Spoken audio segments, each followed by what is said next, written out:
Halo guys, selamat datang kembali di Revolusi Rupiah. Selamat Hari Raya Natal untuk yang merayakan. Dan hari ini kita bakal lanjut tentang topik narasi 2024. Yang kali ini khusus untuk ekosistem DeFi di sektor atau kategori LSD atau staking liquid. Terus sama satu lagi lanskap staking yang baru yaitu restaking. Jadi kita bakal bahas karena udah banyak video yang di sini udah dibikin sebelumnya. Mungkin kita kasih referensi singkat-singkat aja. Pokoknya kalian harus nonton sampai akhir karena ini salah satu yang tidak boleh narasi 2024-nya kalian lewatkan. Oke, let's go.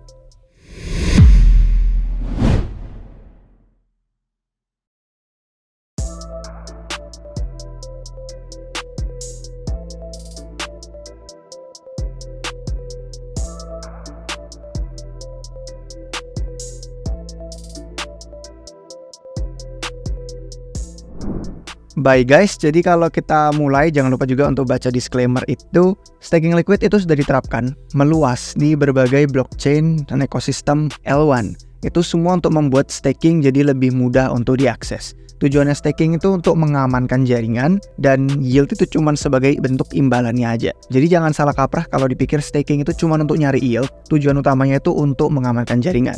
Nah, protokol-protokol yang ada kalau misalkan kalian buka ke CoinGecko nih, contoh kalian ke bagian kategori liquid staking, itu bakal muncul nama-nama semua liquid staking. Dan kalau di CoinGecko ini nggak berdasarkan ekosistem. Jadi dari semua blockchain L1, entah itu Ethereum, Solana, Binance, itu semua bakal ada muncul di sini. Kalau misalkan kalian lihat contoh yang paling terbesar, kalau kayak di Ethereum itu kan Lido. Itu sudah membantu likuiditas aset yang di staking. Karena kalau misalkan biasa kalian staking itu asetnya terkunci dan diem pasif gitu aja, meskipun menghasilkan reward, kalian nggak bisa apa-apain asetnya. Kalau protokol yang kayak Lido, Rocket Pool, Frax, Marinate di Solana, yang nama-nama di sini, itu semua jadi liquid akhirnya. Yang tadinya kalian stake dapat reward, terus bisa dijadikan liquid, akhirnya bentuk liquidnya itu udah bebas deh mau dipakai apalagi bisa. Pokoknya udah bukan konsep yang asing ya kalau kalian sudah lama ngikutin video-video di Revolusi Rupiah. Nah, sambil terus ngasilin reward, sambil mengamankan jaringan ekonomi, blockchain L1 yang besar itu akhirnya menghadirkan banyak protokol yang saling kompetitif. Pokoknya mereka saingan deh satu sama lain, berusaha menarik paling besar dominasi pasar. Cuman yang menarik adalah kalau di ekosistem Ethereum tuh bener-bener kayak banyak banget yang saingan berat. Kalau di ekosistem blockchain lain, kompetisinya tuh malah lebih jarang, lebih sedikit. Kayak cuman ada beberapa protokol aja yang bersaing. Kalau misalkan kalian buka di DeFi lama, itu lebih spesifik ya. Di bagian kiri ini ada yang ETH Liquid Staking. Ini khusus staking liquid untuk Ethereum aja. Dan itu namanya luar biasa banyak guys. Jadi dari daftar-daftar yang kalian lihat di CoinGecko itu, mayoritas sebagian besar itu isinya untuk staking liquid di Ethereum untuk aset ETH. Kalau misalkan kita lihat dari nama-nama lain yang kayak tadi di CoinGecko itu ada Marinate dan lain, di sini nggak muncul karena ini untuk ekosistem Ethereum. Tapi kalian bisa hitung jari lah. Kayak kalau di Solana ada Marinate, terus ada Jito yang kemarin habis hype banget karena habis nge-airdropin orang-orang yang staking di Jito. Terus ada juga kayak Blaze Stake. Itu bener-bener nama-nama yang sangat segelintir lah bisa dibilang. Nggak saingan berat kayak yang banyak banget ada di Ethereum. Cuman ada beberapa nama nih yang kayak Lido, terus kayak Anchor, ada Stader. Itu nama-nama yang berusaha untuk ekspansi keluar dari Ethereum. Cuman mereka nggak sesukses di ekosistem utama mereka aslinya. Contoh yang paling utama itu ya kesuksesan yang diraih oleh Lido. Lido kalau misalkan kalian ke DeFi lama, di sini muncul nih chainnya ada di mana aja. Oh ternyata nggak. Mungkin kalau misalkan kita klik di dalamnya, ini biasanya ada bagian tulisan dia udah integrasi ke chain manapun. Saya lupa berarti ada di titik mana. Tapi pokoknya dia sudah integrasi ke blockchain yang kayak Solana. Mereka berusaha ekspansi. Dan lucunya, kesuksesan di Ethereum tidak berulang di ekosistem Solana. Kalah saing sama Marinate, sama Jito, sama Blaze Stake. Akhirnya ya udah Lido menyerah dan mereka kemarin memutuskan untuk berhenti melayani staking liquid di Solana. Itu sama halnya dengan yang Anchor, dengan yang Stader. Mereka ada di beberapa blockchain, terutama yang kayak Polygon, terus kayak Binance Smart Chain. Yang gitu-gitu mereka juga nggak sesukses dari tempat mereka berasal. Dan kalau di episode ini saya bakal fokus dari sisi, kan tadi sesuai judulnya ya, LSD sama restaking. Saya fokus ke staking liquid yang di Ethereum dulu. Kalau misalkan mau bahas tentang yang Solana, nanti kita bakal bikinin episode khusus tahun depan di bulan Januari mungkin atau di bulan berikutnya. Kita bikin update lagi. Untuk fokus di Ethereum tuh alasannya karena yang paling mendapat adopsi dan pengembangan yang substansial. Jadi nanti kita bakal ngelihat data-data dan metrik itu jadi lebih asik. karena udah ada angkanya. Terus ya selain LSD-nya itu sendiri, kita bakal bahas konsep restaking lebih lanjut. Yang sebelumnya juga sama udah kita bikinin episode, tapi kali ini kita bakal lihat risiko-risiko yang bakal muncul. Pokoknya semua dengan fokus ke tahun 2024. Oke, yang pertama kita ngomongin soal staking liquid yang di Ethereum. Kalau tadi udah tahu protokol-protokol namanya dan gimana perbandingannya sama ekosistem L1 lain di blockchain lainnya, staking Ethereum tuh mengalami pertumbuhan signifikan pas tahun 2023 ini sesuai dengan prediksi yang kami berikan. Itu utamanya didorong oleh upgrade Shapella. Kalau misalkan kalian ketik di sini dengan keyword Shapella mungkin nggak muncul karena kalau nggak salah saya ngasih judulnya waktu itu pakai Shanghai. Nah ini dia betul. 6 kripto berpotensi bullish karena upgrade Shanghai Ethereum.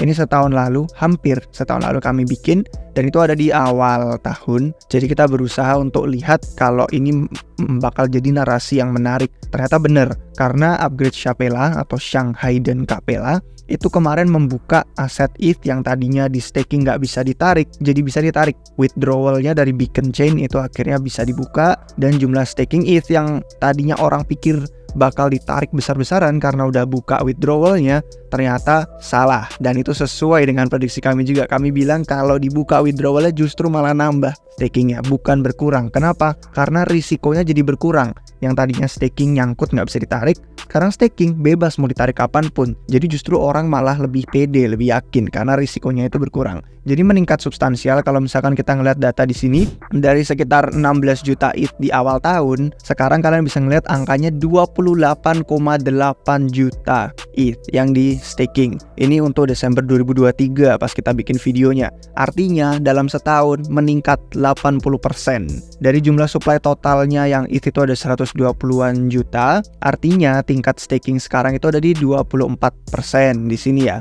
Dan angka 24% yang staking ini jumlahnya perlahan mencapai estimasi target nih. Estimasi targetnya yang kemarin diomongin di GitHub sama Vitalik Buterin, sama Justin Drake, Dankrat, pokoknya analis dan researcher dari Ethereum Foundation itu pada bilang angka 27% dari supply total ETH itu angka yang optimal. Mereka anggap optimal untuk keamanan jaringan yang kuat. Jadi udah semakin mendekati ya, tinggal 3% lagi untuk mencapai titik itu. Dan adopsi LSD atau staking liquid derivatif ya, token-token dari misalkan kayak di Lido STETH, kalau di Rocket Pool RETH, kalau di Swell Network itu SWETH. Itu semua sudah meluas juga. 40% dari semua ETH yang staking itu ada di dalam protokol liquid staking itu, LSD. Dan pertumbuhannya itu dipicu sama para holder Ethereum yang lapar yield ya, haus dengan yield, dan pengen nambah utilitas tokennya juga. Karena tadinya LSD cuman bisa kayak dapat STETH, terus oke, mau diapain STETH-nya? Sekarang udah luas banget di DeFi, bisa diapa-apain. STETH bisa jadiin kolateral, SWETH sekarang bisa di restaking. Nanti kita bahas lebih lanjut di akhir video ini. Jadi token LSD di Ethereum tuh semakin terintegrasi mendalam di pasar-pasar DeFi, di pasar-pasar uang, di DEX. Pokoknya kita udah singgung ini banyak pokoknya. Di layer 2 yang narasi hari Jumat minggu lalu itu juga kita udah bahas tentang nama-nama kayak Blast, Mental, Manta. Itu semua memanfaatkan LSD untuk ngasih tawaran peluang native yield. Pokoknya sama, semua dengan iming-iming yield ke para pengguna. Nah, cuman kalau misalkan kita ngelihat di data DUN kali ini yang jumlah setoran ETH per bulannya, kalian bisa ngeliat ada lonjakan di bulan kelima, Januari, Februari, Maret, April, Mei berarti. Di bulan Mei 2023 ini pertumbuhan staking itu benar-benar melonjak banget. Cuman bulan-bulan setelahnya itu melambat, bisa kita lihat. Meskipun dalam tingkat yang tetap lebih tinggi daripada bulan-bulan sebelum ada upgrade Shapella itu. Jadi pas Mei itu lonjakannya memang bertepatan sama upgrade Shapella, nyambung sama yang tadi kita awal bicarakan. Dan karena mengurangi risiko, akhirnya banyak orang lebih berani staking. Saat ini jumlah Ethereum yang ada di protokol LSD itu udah sampai lebih dari 12,5 juta. Dan itu merupakan angka yang udah double dari awal tahun 2023, itu cuma 6,25 juta. Kalau misalkan kita mau ngelihat, ini ada breakdownnya di DUN juga tentang entitas. Ini untuk khusus yang liquid staking protokol, ini untuk yang centralized exchange kayak Binance, Coinbase, dan kawan-kawannya. Terus ini yang bener-bener staking poolnya aja untuk kolom-kolom validatornya, kelompok-kelompok validatornya. Dan kalau misalkan kita lihat, Lido itu berdiri sebagai pemimpin yang paling dominan di pasar. Ini dengan 9,14 juta ETH itu staking. Kemudian diikuti sama Coinbase ETH ya yang ada di sini untuk centralized exchange. Itu ya pokoknya orang-orang yang pada pakai exchange sebagai tempat mereka memudahkan ya kalau pengen investasi, nggak perlu ribet-ribet ke wallet terus transfer ke on-chain dan lain-lain. Ya antara pakai Coinbase atau Binance itu mudah. Coinbase yang kedua itu kemudian diikuti sama Rocket Pool. Kalau Rocket Poolnya ini ada 830.000 ETH yang staking di sana. Lido ini pertahanin dominasi pasar dan menunjukkan pertumbuhannya itu signifikan di antara platform-platform yang kalian lihat di sini semua. Dari angkanya beda jauh banget pokoknya. Lido itu udah meningkat 4,57 juta ETH. Tadinya itu kenaikan 99% sebenarnya kalau dihitung sejak awal tahun 2023 ini. Kalau dibandingin sama Coinbase sama Rocket Pool itu peningkatan mereka cuma 34%. Kalau Rocket Poolnya itu 88% memang. Tapi ya nggak ada yang sampai 99% kayak Lido. Jadi Lido tetap kuat bahkan selama lanskap LSD yang banyak kayak gini ya. Ini pada saingan semua nih. Pada kompetitif semua ini mereka tetap yang paling utama. Alasannya kalau menurut saya ada network effect mereka yang memang kuat. Dan integrasi ST-ETH itu yang paling dalam di ekosistem DeFi. Di semua protokol DeFi itu benar-benar paling dalam, utilitasnya paling ngasih manfaat kompetitif lebih besar daripada token-token liquid untuk staking itu yang lainnya. Nah, terus saya mau nunjukin gambar yang menarik di sini. Sebenarnya datanya dari Duna Analytics juga, dari Lido Analytical. Cuman saya suka gambar yang udah dibikin sama Delphi Digital untuk memudahkan kita ngelihat. Ini melacak protokol-protokol LSD yang lebih kecil. Kalau misalkan kita ngelihat yang tadi pemain utamanya kan udah Lido, Coinbase, Rocket Pool, ada pengembangan nih dari protokol LSD yang lebih kecil di ekosistem Ethereum. Saya bakal nyebutin beberapa namanya aja yang menonjol di sini. Yang pertama itu Frax. Frax itu udah menunjukkan pertumbuhannya stabil dan dia naik dari yang tadinya 38.000 jadi punya 233.000 ETH staking di tahun 2023. Keunggulannya Frax itu ada di rancangan S Frax ETH-nya mereka. Itu inovatif dan itu terintegrasi langsung di dalam ekosistem pinjam-meminjamnya sendiri si Fraxland. Terus kalau yang kedua tuh Binance. Kalau ini cuman karena centralized exchange terbesar dan dia mengalami arus masuknya lumayan signifikan ya. Cuman itu mungkin dari stakers yang memang orang-orang baru, belum ngerti staking di wallet dan lain-lain, terus pengen gampang aja di exchange. Kalau yang ketiga tuh Mental. Mental udah memanfaatkan ETH yang dipegang, kan protokolnya megang banyak banget ETH, apalagi dari Treasury Bit DAO sebelumnya tuh gede banget. Itu dipakai untuk ngebootstrap tawaran METH, atau yang kalau kita bahas di video L2 kemarin dibacanya METH, itu jadi memes lucu pokoknya. METH ini dimaksudkan untuk bisa menghasilkan yield buat Mental, tapi juga untuk kasih fasilitas likuiditas ke DEX. Terus protokol-protokol baru di alam staking liquid yang lain sebenarnya kayak kewalahan ya. Kalau kita ngeliat chart di sini, mereka itu sulit nangkep pasar secara signifikan, belum bisa nembus titik 100.000 ETH. Contohnya kayak yang deket, kalau misalkan kita mau ngomongin yang menonjol ya Swell, itu 90 ribuan terakhir saya lihat, jadi dekat sama 100.000 ETH. Terus ada juga EtherFi. Dua-duanya Swell sama EtherFi ini mengenalkan banyak insentif yang beda-beda, pokoknya untuk menarik stakers baru. Saya nggak kaget sih kalau udah awal tahun atau mungkin akhir tahun ini gara-gara ada integrasi dia sama si Eigenlayer terus si Swell nyentuh 100.000, kemungkinan besar sih lebih ke awal tahun depan. Untuk Swell sendiri sama EtherFi terus sama satu lagi nama Renzo, itu mereka proyek baru yang menerapkan restaking liquid. Jadi bukan staking liquid aja tapi yang restaking, konsepnya Eigenlayer. Nanti kita bakal bahas itu setelahnya. Dan itu menghasilkan lebih banyak bentuk yield yang beda-beda, termasuk poin di mereka sendiri. Kayak di Swell kan dapat Pearl ya, poin untuk spekulasi orang-orang nanti dapat airdrop token Swell. Kemudian sama dapat poin dari Eigenlayer juga. Jadi itu yang patut kita kasih singgung di sini. Memang pasar staking liquid di Ethereum itu sangat kompetitif sampai udah ke titik jenuh kalau saya bisa bilang. Itu menyulitkan tantangan-tantangan LSD yang baru, memang makanya kewalahan. Apalagi kalau nggak ada kaitannya sama centralized exchange kayak Binance. Untuk bisa dapat pasar substansial itu kalau nggak punya network effect dan adopsi di ekosistem DeFi-nya itu terbatas ya sulit. Seperti yang kita udah lihat dari bukti Lido tetap memimpin itu. Nah, kalau kita ngomongin soal LSD-Fi, kalau yang tadi kan LSD-nya, ini LSD-Fi-nya, sisi keuangan itu banyak banget yang bisa dimanfaatkan. Kalau misalkan kalian cari dengan keyword LSD, saya yakin ada banyak muncul di sini yang sudah kita bahas sebelumnya. Oh ya, betul. Jadi bahkan kalau keywordnya LSD yang video tadi aja masih muncul di sini kok guys. Jadi ini 4 video yang utama bisa kita jadikan referensi untuk kalian tonton nyambung sama narasi 2024 ini. Jadi mereka bawa inovasi baru, dan ini artinya ada adopsi untuk orang-orang yang pada pengen cari yield, untuk insentif-insentif imbalan yang lebih besar rewardnya. Cuman hanya ada beberapa nama nih selama tahun 2023 dari narasi LS-DeFi yang bisa menunjukkan perkembangan baik yang tidak menurun. Kalau misalkan kalian nonton di sini, ini ada judul, kalau nggak salah ini videonya yang beliau di voiceover LS-DeFi. Itu ada logo-logo di sini kayak Swell, ini Unsheath, ini Prisma, ini apa ya saya lupa, sama yang satu lagi juga Diva kalau nggak salah, mungkin saya salah, sama Pendle. Ini dua merupakan project LS-DeFi yang videonya bisa kalian tonton jadi referensi, karena kita nggak bakal sempat untuk bahas lebih dalam di sana.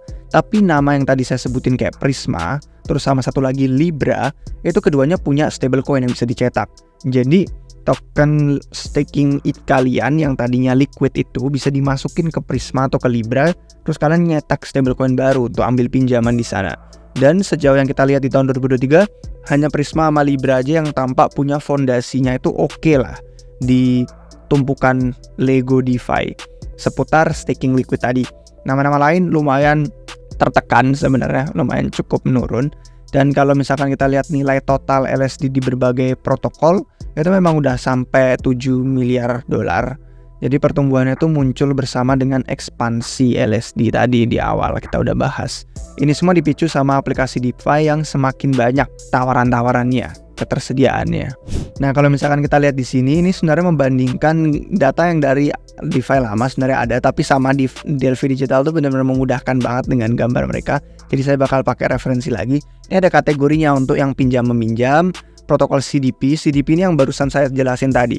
Kita terima agunan bisa nyetak stablecoin sendiri, kayak MakerDAO bisa nyetak stablecoin DAI, kayak Prisma bisa nyetak stablecoin MKUSD, gitu-gitu.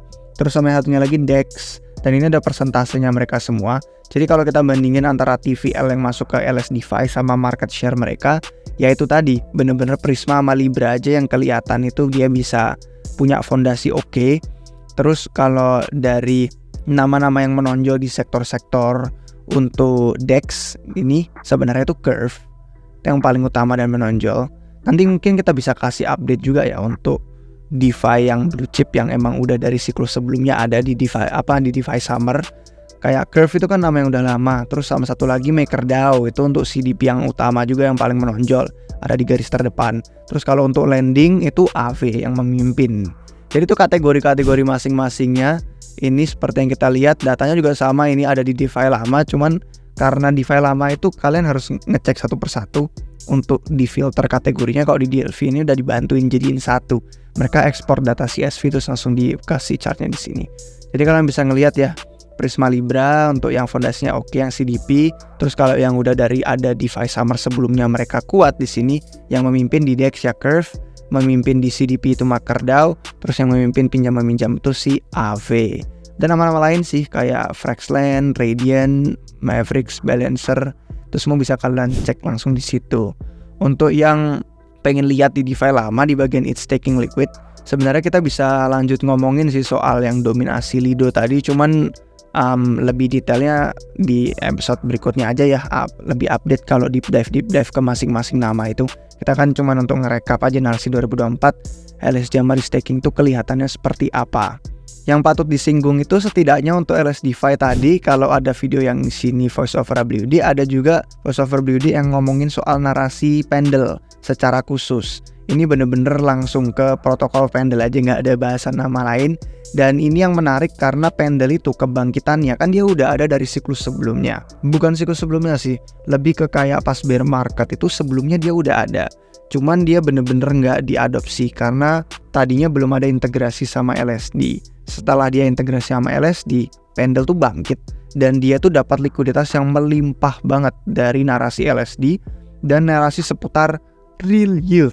Jadi yield yang bener-bener nyata, ada hubungannya sama volume trading orang itu organik lah istilahnya, bukan dibuat-buat, bukan manipulasi. Dan Pendle sekarang TVL-nya itu lebih dari 60% isinya LSD mendominasi.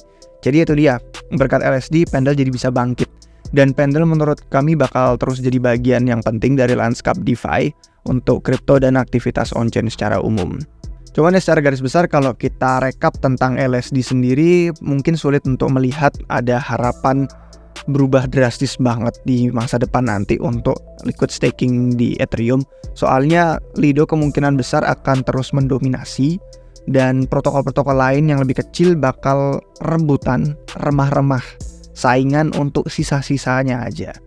Nah, kalau sekarang kita lanjut nih ke topik terakhir dari video hari ini, yaitu restaking. Ini sebenarnya yang paling menarik yang pengen kita bahas. Mungkin sebelum ke gambarnya kita kasih ini dulu. Nah, yang ini video yang ketiga ini, kalau kalian keywordnya LSD di YouTube RR, Eigenlayer sudah saya bahas di sini konsepnya. Eigenlayer, apakah ini evolusi staking Ethereum? Nah, itu ada di situ bahasannya. Tonton aja, langsung deep dive tentang konsep restaking itu seperti apa. Yang sekarang kita cuman kayak ngasih recap aja inti-inti sama mungkin risiko yang bisa kita lihat selama tahun 2024 restaking itu jadi makin populer.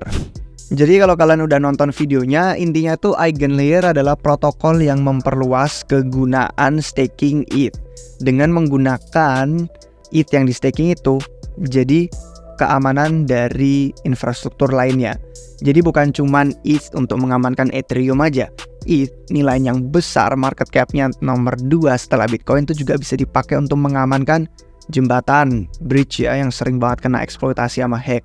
Bisa mengamankan aplikasi, bisa mengamankan sequencernya layer 2 atau rollup, bisa mengamankan jaringan data, lapisan DA kayak Celestia dan kawan-kawan. Jadi pada intinya ya lebih ke EigenDA sih daripada Celestia, karena kan EigenDA punyanya Eigenlayer. Jadi pada intinya Eigenlayer itu protokol eksternal dia pihak ketiga, dan dia itu berusaha untuk bikin konsep restaking seperti namanya dalam bahasa Inggris. Kalau udah di staking, di restaking lagi, di staking ulang. Dan itu untuk memanfaatkan nilai ekonomi ETH yang gede, yang besar untuk jaringan pihak ketiga. Dan istilahnya kalau mereka sebut dalam bahasanya Eigenlayer itu Active Validated Service. Jadi layanan untuk validasi secara aktif. Kalau misalkan kalian udah sering kayak ngikutin Revolut Rupiah, ini udah naratif yang kita bahas dari dulu lama sih. Dan itu juga kalau di videonya kan 6 bulan lalu. Pokoknya banyak video-video YouTube-nya udah kita bahas dari setahunan terakhir ini. Kalau di member tuh udah lebih lama lagi, lebih dulu lagi kita bahas. Dan ini menawarkan dua opsi restaking utama sebenarnya. Antara kalian restakingnya itu pakai ETH langsung, artinya kalian harus jadi validator, atau kalian itu stakingnya pakai LSD kayak STETH atau SWETH gitu-gitu. Tapi dari dua opsi utama ini bisa dipecah kedua masing-masingnya. Jadi total ada 4 ya. Total ada 4 kategori untuk restaking Eigenlayer. Nah, itu yang kita bakal lihat singkat aja. Kalau ada pertanyaan silakan tanya antara di komen atau gabung ke Discord, gabung ke Telegram, bisa tag saya. Nanti kita bisa bahas lebih lanjut diskusi. Intinya yang jenis pertama itu restaking LSD, itu kita deposit aset kayak STETH misalkan atau SWETH-nya Swell, kita deposit ke dalam kontraknya Eigenlayer. Jadi bisa dipakai untuk restaking di sana. Udah, itu mungkin opsi yang paling gampang karena kan nggak semua dari kita itu menjalankan validator, terus kita bisa staking ETH-nya langsung. Nah, kalau yang berikutnya itu yang restakingnya liquid.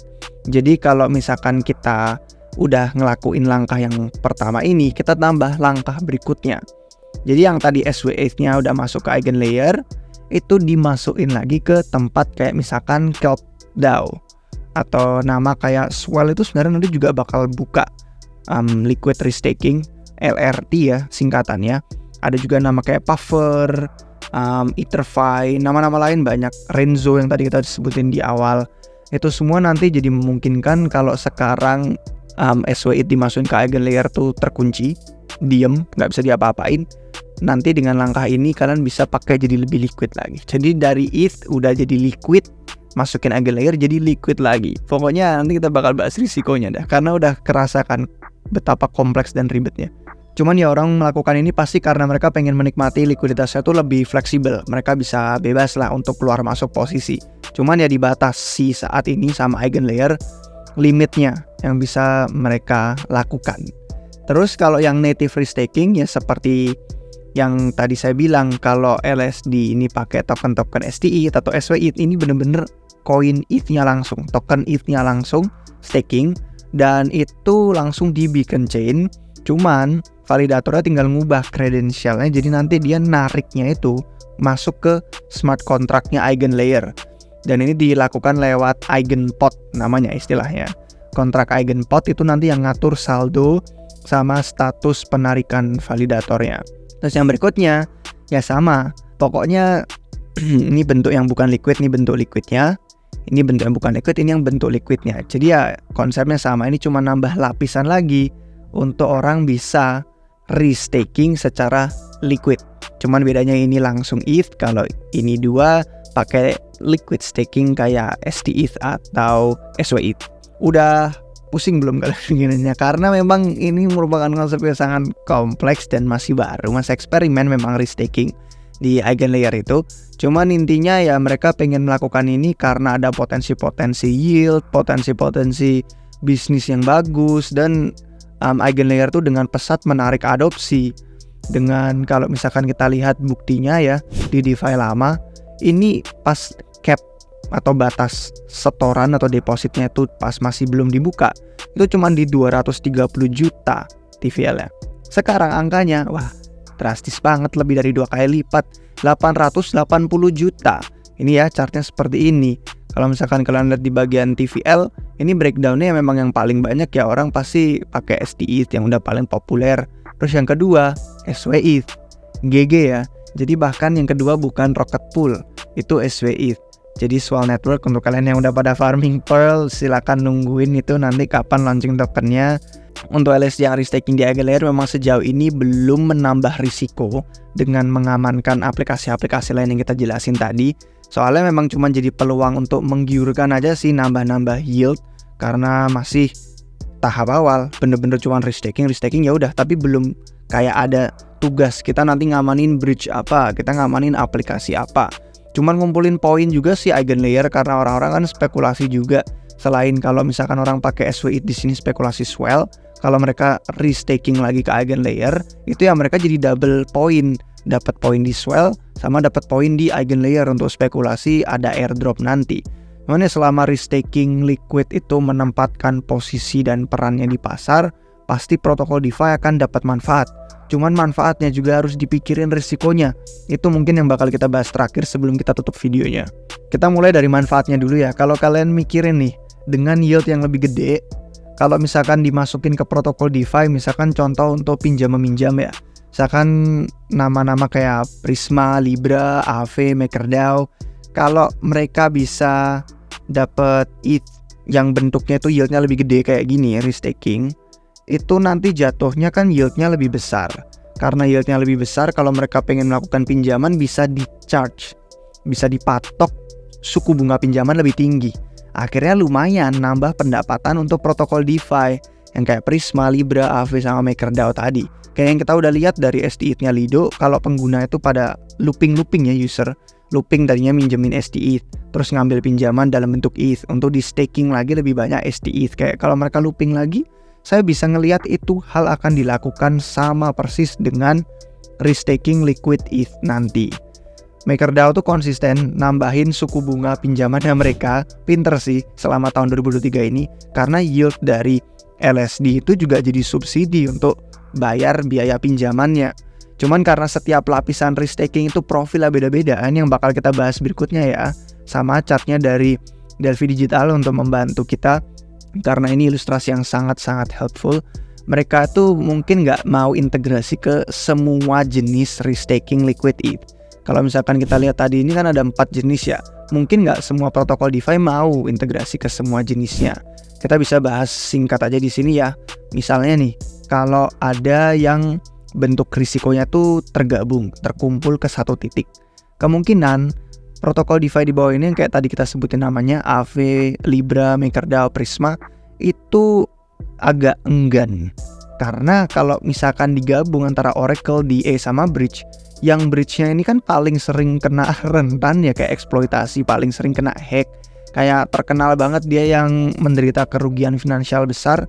Akhirnya jadi males untuk jenis yang kayak begini. Kalau Oracle sama DA-nya aman-aman aja tapi ininya bahaya, ya merembet nanti wabahnya. Akhirnya semua ekosistem jadi bisa kena dampak signifikan yang buruk. Nah, kemungkinan mereka bakal condong lebih ke yang ini. Mereka milih punya exposure tuh terpisah. Maunya kalau bridge itu terpisah titiknya, kalau di DA lapisan itu terpisah, kalau di Oracle terpisah. Jadi mungkin mereka pikir yang Oracle sama bridge yang risikonya lebih tinggi, mereka nggak mau terima, ya udah yang DA aja yang mereka terima gitu. Jadi nggak kayak tergabung seperti ini, nggak terkumpul risikonya, tapi lebih ke isolasi. Ya, terpisah-pisah risikonya secara masing-masing. Tujuannya untuk minimalisir kejadian flashing. Karena yang orang kadang tidak paham dari risk taking adalah mereka bukan cuma nambah yield. Nambah yield harus nambah risiko juga, kayak seimbang lah. Ada risiko, ada rewardnya. Dan kontranya memang kalau dibeda-bedain profil risikonya gini, akibatnya nggak semua aset risk taking it nanti dipandang setara. Ini artinya nanti likuiditas jadi terpecah. Terus selain likuiditas terpecah, implementasi di berbagai protokol DeFi-nya juga jadi beda-beda dan skenario-nya jadi bikin makin kompleks, makin ribet. Itu aja sih kontranya. Jadi rumit nanti. Tahu nilainya, mana yang lebih bernilai, mana yang utilitasnya lebih oke, variasinya itu jadi banyak banget karena risikonya beda-beda. Jadi kalau misalkan kita bisa simpulkan ya kayak more yield, more problem. Lebih banyak yield harus terima lebih banyak masalah dan risikonya. Risk taking itu memang bawa risiko yang lebih besar karena dampaknya bisa signifikan. Yang dikhawatirin itu orang-orang tergoda sama yield tinggi tapi nggak sadar kalau mungkin ini bisa membawa ETH ke jaringan yang lebih berisiko cuman demi nyari cuan lebih besar aja. Kejadian slashing besar itu nanti ini kita liatin skenario terburuknya ya. Kalau ada slashing besar nih dipotong karena entah suatu kejadian hal, entah itu kerentanan eksploitasi atau gimana, akhirnya volume unstaking itu jadi gede. Orang-orang jadi waduh takut, akhirnya pengen unstake. Kalau banyak yang minta unstake, lonjakan permintaannya akhirnya nambah waktunya, antreannya jadi lebih lama. Dan kalau risk taking ini jadi kolateral yang besar banget di DeFi untuk ngambil pinjaman, kejadiannya jadi pasti menimbulkan kayak tumpah darah, kayak pembantaian, serem. Soalnya selama orang-orang itu ngantri nungguin unstake gitu ya, kan makin lama tuh ngantrinya. Orang-orang jadi bakal tergesa-gesa kayak, aduh nungguin unstake di sini lama, ya udah cari ke pasar sekunder. Nanti mereka kayak ke DEX untuk swap. Kayak misalkan kalau mau keluar dari SWIT duluan sebelum bisa unstake itu jadi pada larinya ke Maverick misalkan. Mereka cepat-cepat terus akhirnya mengarah ke peristiwa DPEG antara SWIT yang ada native staking di sana sama yang dijual di pasar sekunder.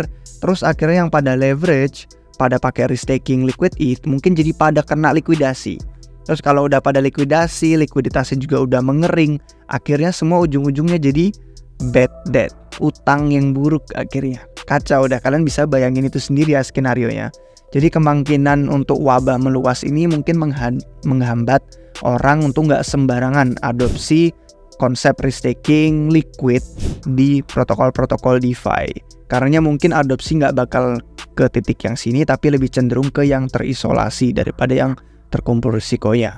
Oke, itu secara garis besar tentang narasi 2024 untuk LSD dan restaking. Kalau ada yang kurang jelas, ada pertanyaan atau ada yang belum kita sebutkan, atau ada yang kelupaan, tenang saja. Selama tahun depan kita bakal terus update. Ini cuman secara garis besarnya aja untuk narasi LSD dan restaking. Semoga bermanfaat guys. Kalau misalkan kalian suka videonya, jangan lupa kasih jempol. Jangan lupa juga subscribe biar gak ketinggalan dari video baru kami di tahun baru nanti.